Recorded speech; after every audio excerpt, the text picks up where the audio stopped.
Ladies and gentlemen, welcome to Yankee Stadium. Welcome back, everybody. Welcome back. Off day for the New York Yankees, and they are tied for first place. Good win, good series win against the Blue Jays. Look, I'm not going to lie to you. I did not feel optimistic yesterday after the Yankees left all of those runners on base early in the game. We've seen a lot of times this year where they just failed to capitalize on opportunities, but they came through late, and hell of a job out of the bullpen by Mark Leiter. And he's a perfect example of why you need swing and miss, especially in extra innings when you got that runner on second base. And that split-fingered fastball was just terrific yesterday. Would not shock me if he becomes the Yankees' highest leverage relief pitcher down the stretch. And we do have some guys coming back. We got Ian Hamilton coming back. We got Nick Burdi coming back. I think it's interesting that Scott Effross has been left in the minor leagues, even though he's supposedly healthy. I think Joel Sherman might be onto something with the fact that he didn't recover 100% from his surgery. And look, not everybody does. Not everybody comes back from Tommy John at 100%. So he's got a 4.58 ERA in the minor leagues right now, and not what you want. But I'm looking forward to what Hamilton and Burdi can inject into this relief corps as we approach the postseason. Yankees have one of the easiest schedules in baseball down the stretch. So as long as they play well, they should be able to at least compete for the division title, and that'll be fun. And we do have one more matchup with the Orioles late in the season, and I'm guessing it's going to all come down to that, but you never know with baseball. But we're going to take a few voicemails today, not as long as usual. I've got a lot to do today, so just going to go ahead and take a few voicemails, see what's on your mind, and then we will be back tomorrow with the postgame. I live in New York City! I cannot believe you had the balls to do it! Hey, Derek, this is William from Florida. Question, do you think that Aaron Boone should swap Juan Soto and Aaron Judge in the lineup now that Judge is getting walked so much? Maybe we could benefit more having Soto hitting after him. What do you think about that?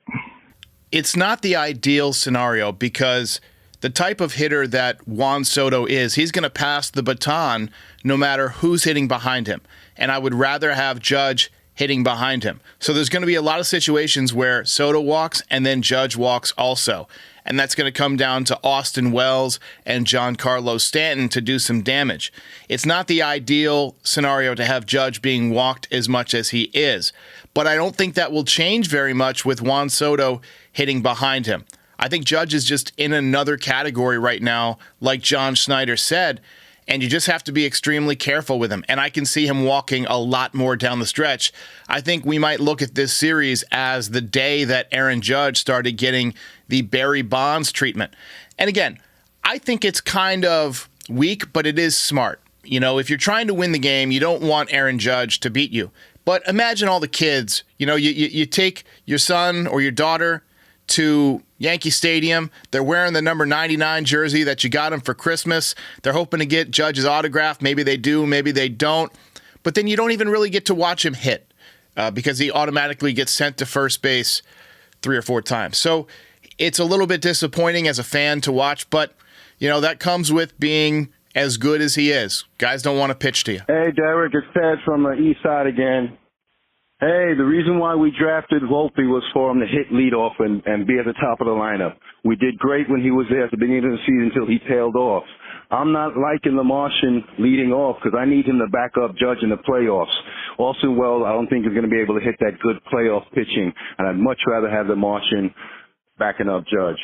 In an ideal world, Anthony Volpe would be your leadoff hitter. Right? He's got all the tools to be a leadoff hitter, but he struggled there at the end of the first half. That's why he got dropped, and he's been doing a great job from the bottom half of the order, and I like him down there.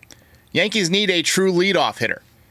I wonder if they would consider, and I'm not advocating for this, but I think it's something the Yankees might consider, putting Juan Soto in the leadoff spot. He's still going to get on base a ton. And then you got Aaron Judge in the number 2 spot, where he's been so comfortable over the years. Now he's doing a great job from the number 3 spot. He's already got over 100 RBIs.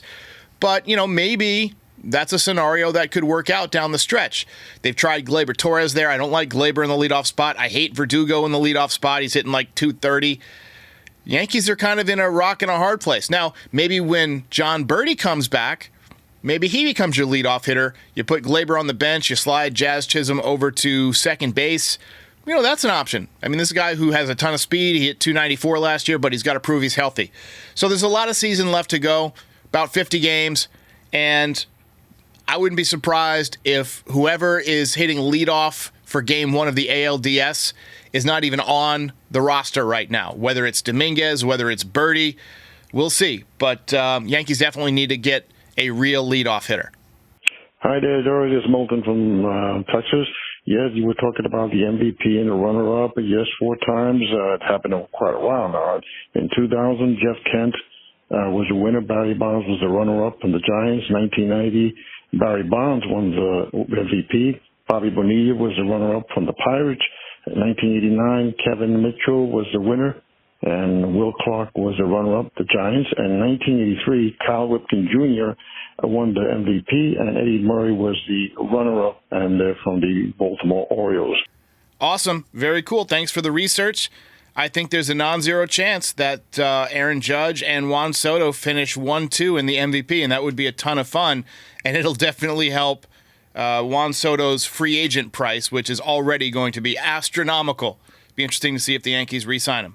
Derek, this is CT Cards. It's my second time calling. I just wanted to see what you think about Jazz so far. I think it's awesome what we're seeing on the base paths with him.